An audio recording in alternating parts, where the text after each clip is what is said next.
Intan terbiasa datang paling pagi dan pulang paling akhir di kantor. Bukan karena ia ambisius seperti yang orang-orang kira, melainkan karena pulang ke rumah tak pernah benar-benar menawarkan ketenangan.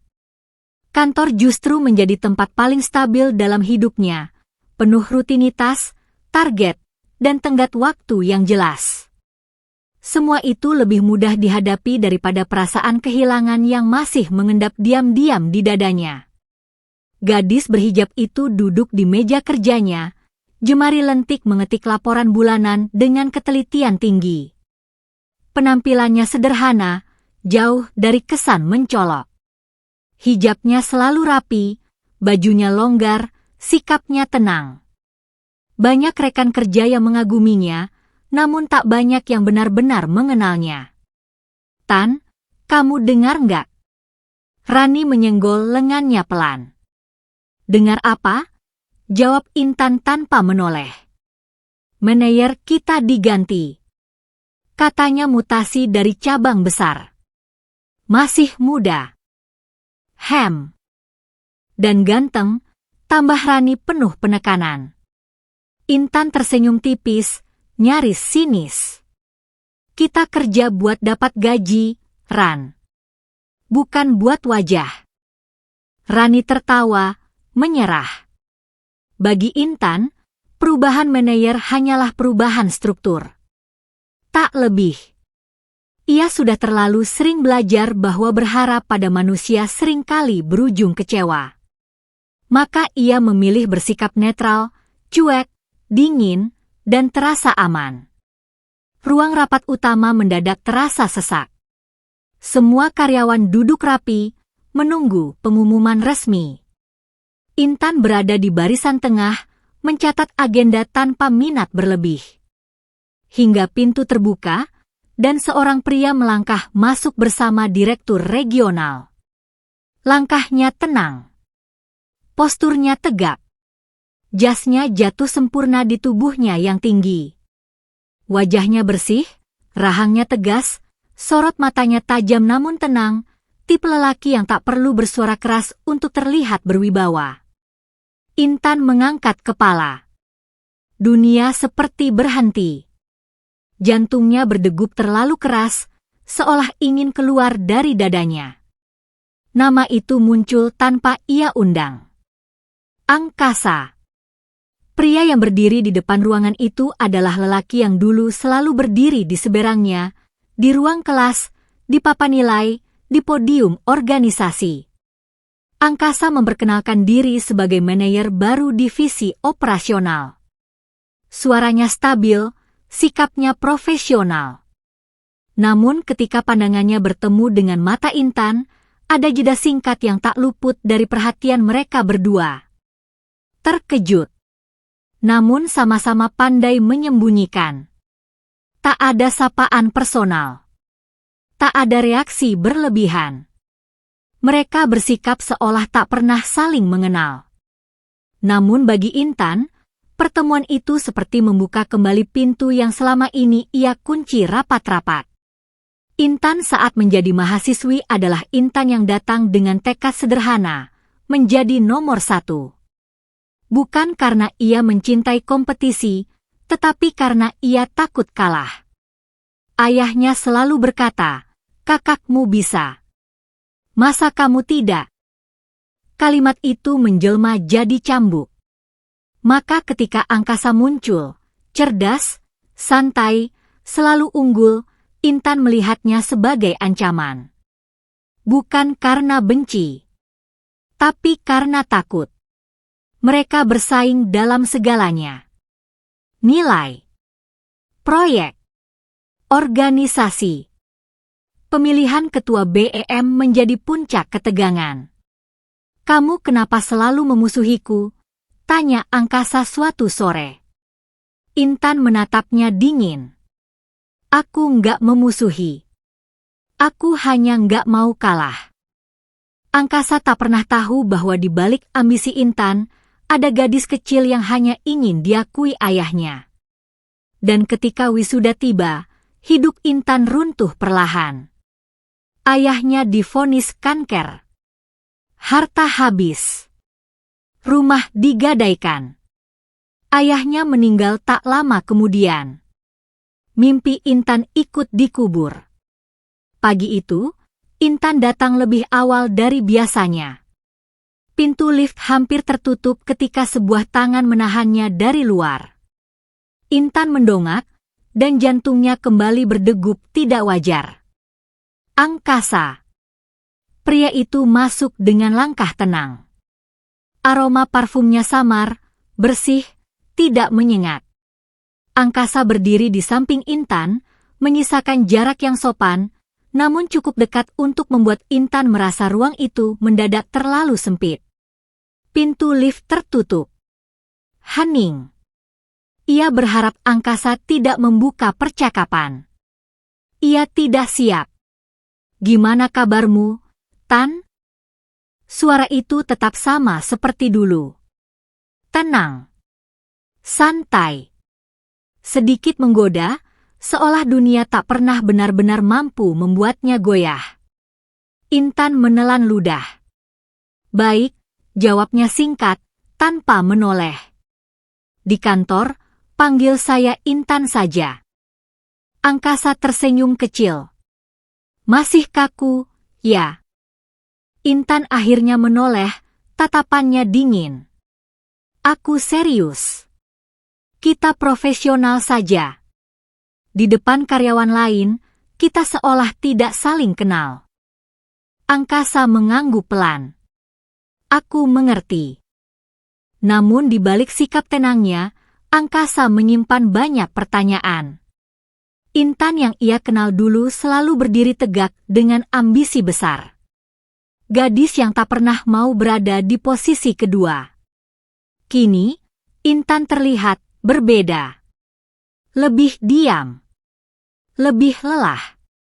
Ada sesuatu yang meredup di matanya. Lift berhenti. Intan melangkah keluar lebih dulu, tanpa menoleh lagi. Ia tidak tahu bahwa Angkasa memperhatikannya sampai pintu lift kembali tertutup. Hari itu, agenda rapat besar diumumkan. Proyek baru, proyek strategis dengan nilai kontrak tinggi. Semua mata tertuju ke depan ketika Angkasa berdiri, menjelaskan garis besar proyek dengan bahasa yang lugas dan sistematis. Ia menguasai ruangan dengan caranya sendiri. Kita akan membentuk tim inti, katanya. Dan untuk posisi ketua tim. Intan mencatat tanpa berpikir. Saya menunjuk Intan. Pulpen Intan berhenti bergerak. Intan mengangkat kepala, bertemu pandang dengan Angkasa. Wajah pria itu serius, tak menunjukkan emosi berlebihan. Kenapa saya?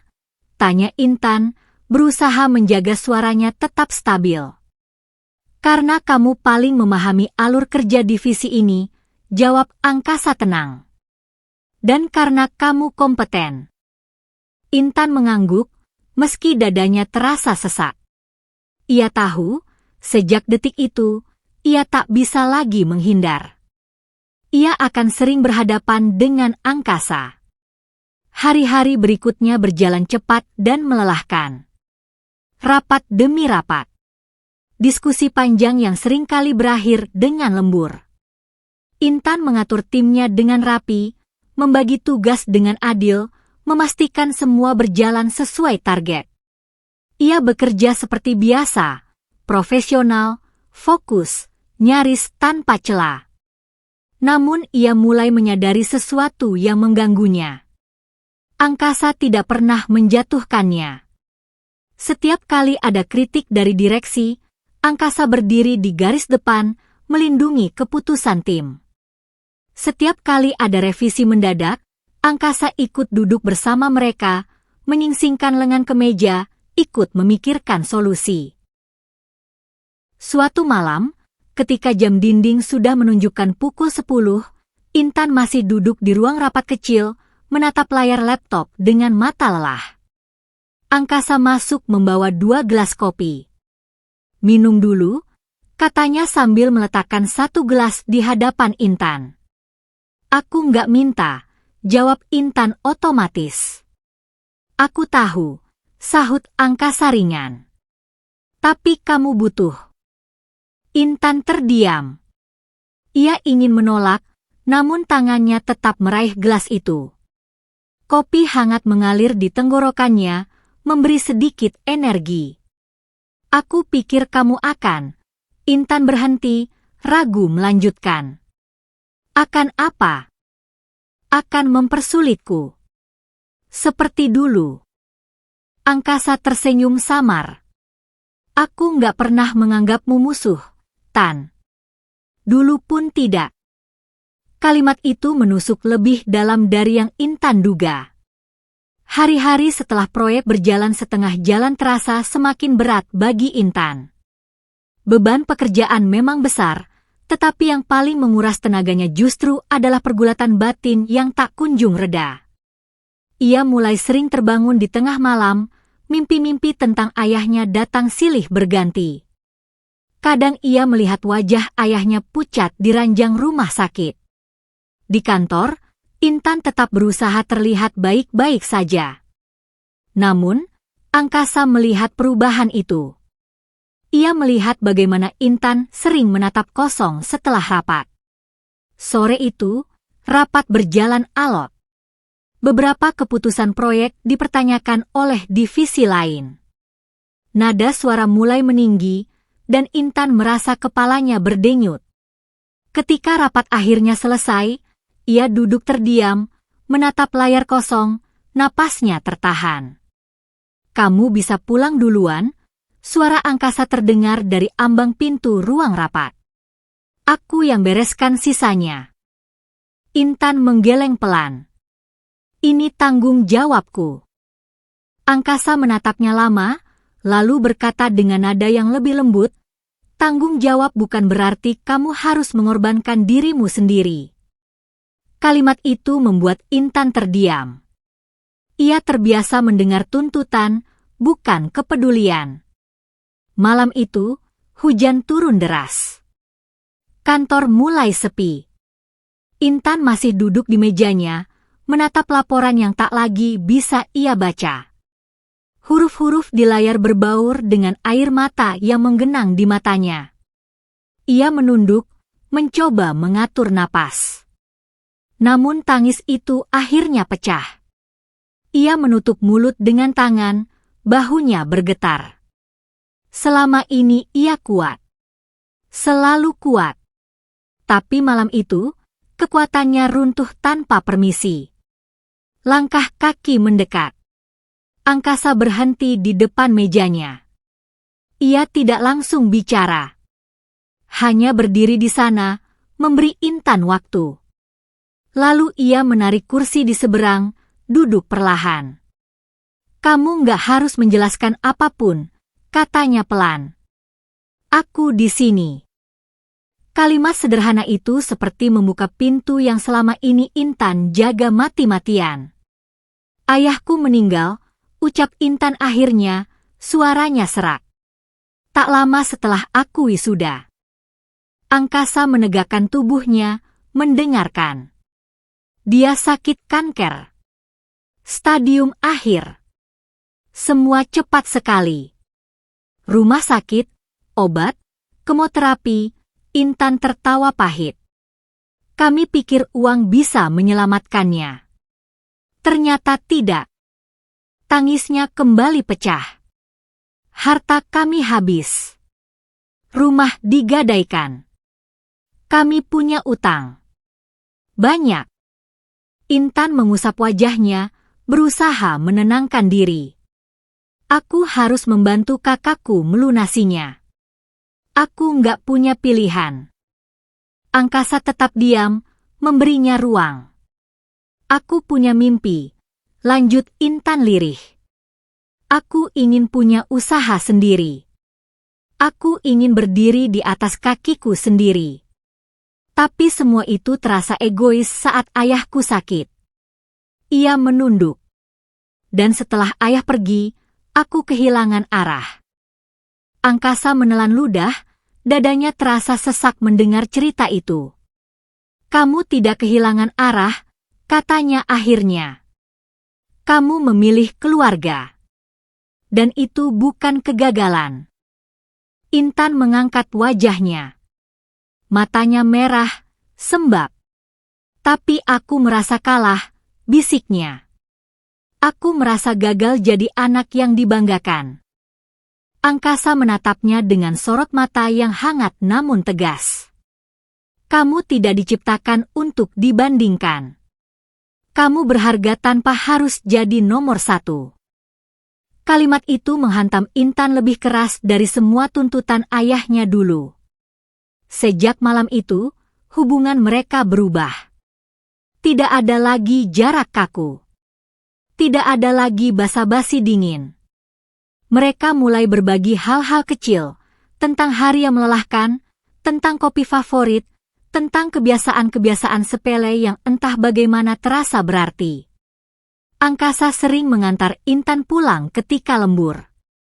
Tidak banyak bicara, hanya memastikan Intan sampai dengan selamat. Kadang ia mengirim pesan singkat.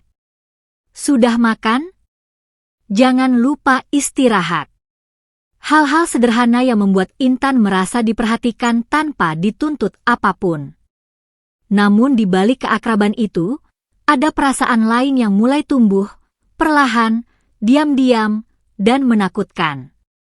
Intan mulai menantikan kehadiran Angkasa. Mulai merasa tenang ketika ia ada di dekatnya. Mulai tersenyum tanpa sadar ketika mendengar langkah kakinya di lorong kantor. Dan itu membuat Intan takut. Ia takut berharap. Takut jatuh. Takut kehilangan lagi. Angkasa pun merasakan hal yang sama. Ia menyadari bahwa perasaannya pada Intan tak pernah benar-benar hilang sejak masa kuliah. Bedanya, dulu ia melihat Intan sebagai gadis yang terlalu sibuk berperang dengan dunianya sendiri. Kini, ia melihat Intan sebagai perempuan yang terluka namun tetap berdiri. Dan rasa itu, perlahan berubah menjadi keinginan untuk melindungi. Namun Angkasa menahan diri. Ia tahu, Intan belum siap. Maka ia memilih berada di sisinya, tanpa memaksa, tanpa mengikat. Bab itu menjadi titik balik, bukan ledakan besar, melainkan getaran halus yang mengubah segalanya. Perubahan dalam diri Intan terjadi perlahan, hampir tak terasa. Ia masih bekerja dengan disiplin yang sama, dengan ketelitian yang tak pernah luntur. Namun kini, ada sesuatu yang berbeda di dadanya. Beban yang dulu terasa menekan, kini sedikit lebih ringan. Bukan karena hidupnya tiba-tiba mudah, melainkan karena ia tak lagi menanggungnya sendirian. Proyek besar itu akhirnya mendekati garis akhir. Hari presentasi tiba dengan ketegangan yang menyelimuti seluruh tim. Intan berdiri di depan ruang direksi, membawa seluruh persiapan yang telah ia susun selama berbulan-bulan. Tangannya sedikit dingin, namun pikirannya jernih. Angkasa duduk di sudut ruangan, mengamatinya. Ia melihat bagaimana Intan berbicara dengan percaya diri, bukan kepercayaan diri yang lahir dari ambisi, melainkan dari penguasaan dan ketulusan. Presentasi itu berjalan mulus. Ketika rapat usai dan direksi menyatakan persetujuan proyek, ruangan dipenuhi tepuk tangan. Intan menghela napas panjang, bahunya terasa ringan. Ia menoleh, dan mendapati Angkasa tersenyum padanya, bukan sebagai atasan, bukan sebagai rekan kerja, tetapi sebagai seseorang yang benar-benar bangga. Sore itu, Angkasa meminta Intan menemuinya di taman kecil dekat gedung kantor. Langit berwarna jingga, matahari hampir tenggelam. Angin sore berembus pelan, membawa aroma tanah basah sisa hujan siang tadi. Aku mau bicara, kata Angkasa setelah beberapa saat hening. Intan mengangguk. Tentang apa? Tentang kita. Satu kata itu membuat napas Intan tertahan. Angkasa menatap ke depan, bukan ke arah Intan. Seolah ia juga membutuhkan keberanian untuk mengucapkan apa yang akan keluar dari bibirnya. Aku sudah lama mencintaimu, katanya akhirnya. Sejak kuliah. Intan terdiam. Jari-jarinya mencengkeram ujung bajunya. Aku tahu kamu melihatku sebagai saingan. Aku tahu kamu selalu merasa harus lebih kuat, lebih pintar, lebih unggul. Angkasa tersenyum kecil, pahit namun tulus. Tapi aku tidak pernah ingin mengalahkanmu. Aku hanya ingin berjalan di sampingmu. Ia menoleh, menatap Intan penuh kesungguhan. Aku mencintaimu sekarang bukan karena masa lalu. Tapi karena perempuan yang kamu jadi hari ini, yang terluka, yang bangkit, yang bertahan meski dunia berkali-kali memaksanya menyerah. Air mata Intan jatuh tanpa bisa dicegah. Ia menangis dalam diam, bahunya bergetar. Bukan karena sedih, melainkan karena akhirnya ada seseorang yang melihatnya tanpa membandingkan. Tanpa menuntut. Tanpa syarat. Aku takut, bisiknya. Aku takut berharap. Aku takut kehilangan lagi. Angkasa mendekat, menjaga jarak yang sopan. Aku tidak menjanjikan hidup tanpa masalah. Aku hanya berjanji untuk tidak pergi. Keheningan menyelimuti mereka. Lalu Intan mengangguk pelan. Aku juga mencintaimu, katanya lirih. Kalimat itu keluar sederhana, tanpa hiasan. Namun bagi angkasa, itu lebih dari cukup. Waktu berjalan dengan ritme yang lebih lembut. Mereka tak terburu-buru. Angkasa memberi Intan ruang untuk bernapas, untuk menyembuhkan luka-lukanya. Mereka berbagi pagi dengan pesan singkat, berbagi malam dengan doa-doa yang tak diucapkan keras-keras. Angkasa membantu Intan menyusun kembali mimpi yang dulu ia tinggalkan. Bukan dengan memaksanya, melainkan dengan mendukung langkah-langkah kecilnya. Ia membantu Intan merancang usaha kecil yang bisa ia bangun perlahan, sesuatu yang lahir dari minat, bukan tuntutan. Kali ini, kamu melangkah karena keinginan, kata angkasa suatu malam. Bukan karena keharusan. Dan Intan tersenyum. Beberapa bulan kemudian, angkasa mengajak Intan ke tempat yang sederhana, sebuah taman kota yang tenang, dengan lampu-lampu kecil yang mulai menyala saat malam turun. Tak ada keramaian. Tak ada kemewahan. Hanya mereka berdua. Angkasa berdiri di hadapan Intan, lalu berlutut.